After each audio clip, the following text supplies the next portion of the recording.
Hi everyone, this is Neha Agarwal and today's topic of discussion is jurisdictions of the Supreme Court.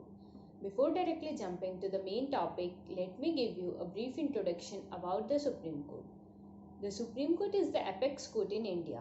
Under the Supreme Court there is High Court and below the High Court there is hierarchy of subordinate courts, that is district and other lower courts.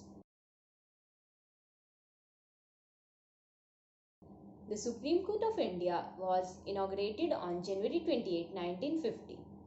The Supreme Court of India can be rightly described as first, the final interpreter of the Constitution, second, the protector of fundamental rights of the citizens, third, the highest court of appeal in India. Articles 124 to Articles 147 deals with the provisions of the Supreme Court.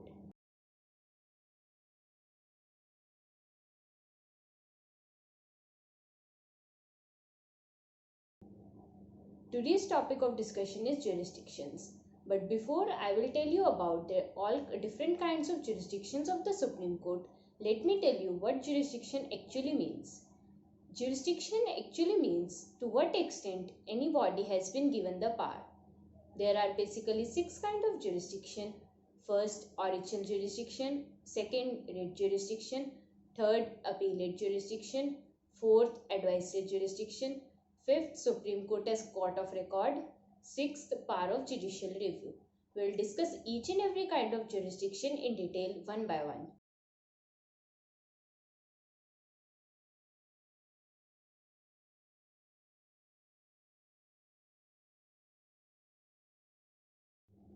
So guys, beginning with the first jurisdiction, that is the original jurisdiction.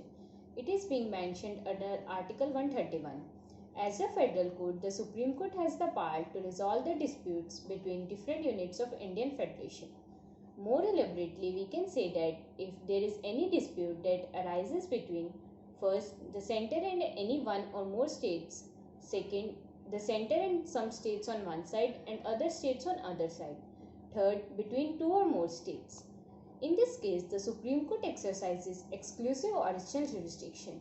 When we say exclusive original jurisdiction, we basically means that only the Supreme Court has the power to resolve these kind of disputes.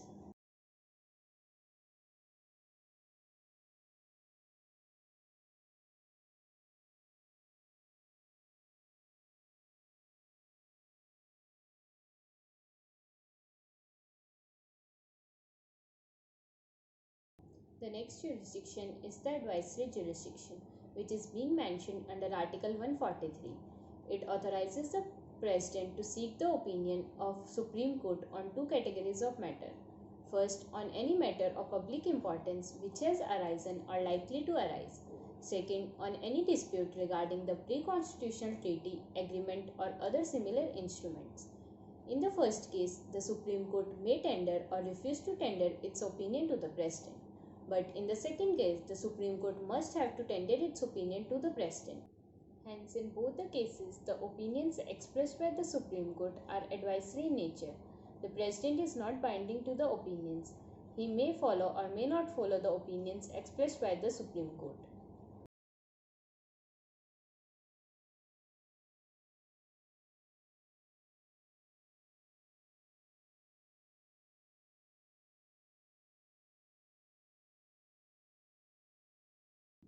The Supreme Court is the highest court of appeal in India and it here appeal against the judgment of the lower courts. The appellate jurisdiction can be classified under 4 heads. First, appeal in constitutional matters. Second, appeal in civil cases. Third, appeal in criminal matters. Fourth, appeals by special leave. So the first is the constitutional matters.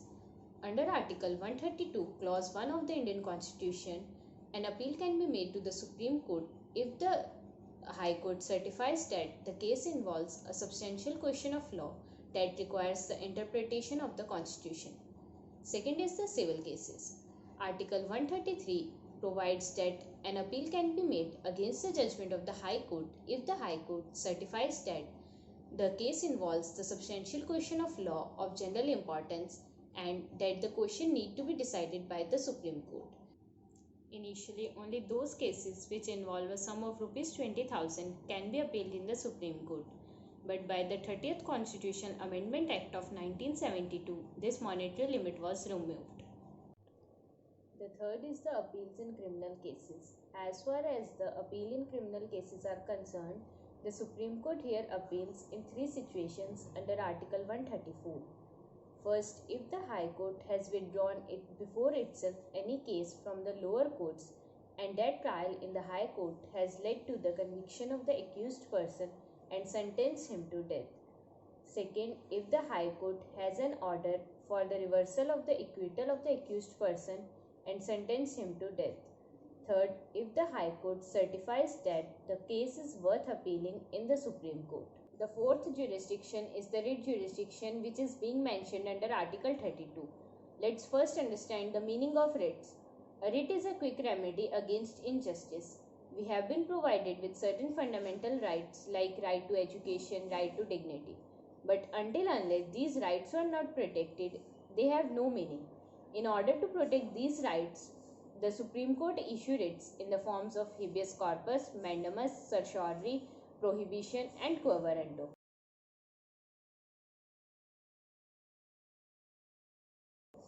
Habeas corpus. It literally means to produce a body. It is an order by the Supreme Court to the detaining authority to physically present the detained person and explain the court that by what reason the person is being detained. If the reason is found to be illegal, then the person is set free by the Supreme Court. Second is the mandamus. It is a command to act lawfully. It may lie against any authority or public officers that fail or refuse to perform the public duty. The third is the writ of certiorari. Certiorari literally means to certify. The writ is issued by the Supreme Court in order to quash the order of the inferior courts, which means to declare any order passed by the inferior courts as void. Fourth is the writ of prohibition. Prohibition means to forbid or to stop. This writ is issued by the Supreme Court in order to prohibit or in order to stop the proceedings of a particular case in a court. Fifth is the writ of quo warranto. Quo warranto means what is your authority. It is a writ issued by the Supreme Court with a view to limit the person from holding any public office for which he is not entitled to. The writ requires the concerned person to explain to the court by what reason he is holding the public office. Let's do a quick recap of different kinds of writs which I have mentioned earlier. First was the writ of habeas corpus, which means to produce a body. Second was the writ of mandamus, which reminds the person of their public duty. Third was the writ of certiorari, which means to certify. Fourth was the writ of prohibition, which means to forbid or to stop. And fifth was the writ of quo warranto, which means what is your authority.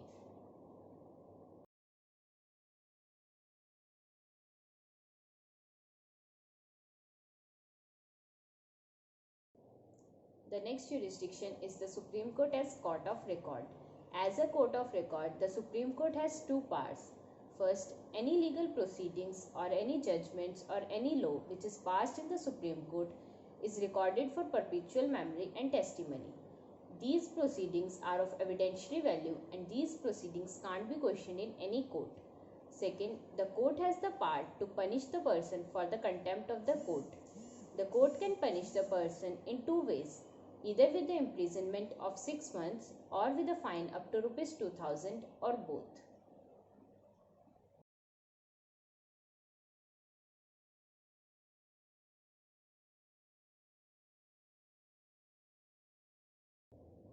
The next and the last jurisdiction or the power of the Supreme Court is the power of judicial review. It is a power of the Supreme Court to examine the constitutionality of legislative enactments. On examination, if these enactments are found to be violative of the Constitution, they are declared as illegal and invalid. The Supreme Court has the final power to interpret the Constitution.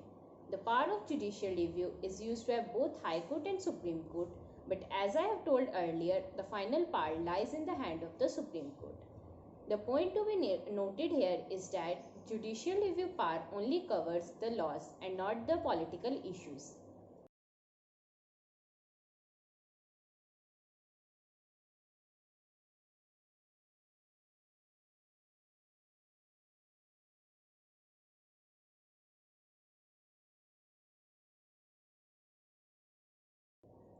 At last, in the nutshell, it can be concluded that the Supreme Court is the apex judicial authority in India. The Supreme Court has enormous powers and functions that it performs in the general interest of public. The Supreme Court ensures the socio-economic justice in the nation, and it is the protector of the fundamental rights of the Indian citizens. Thank you.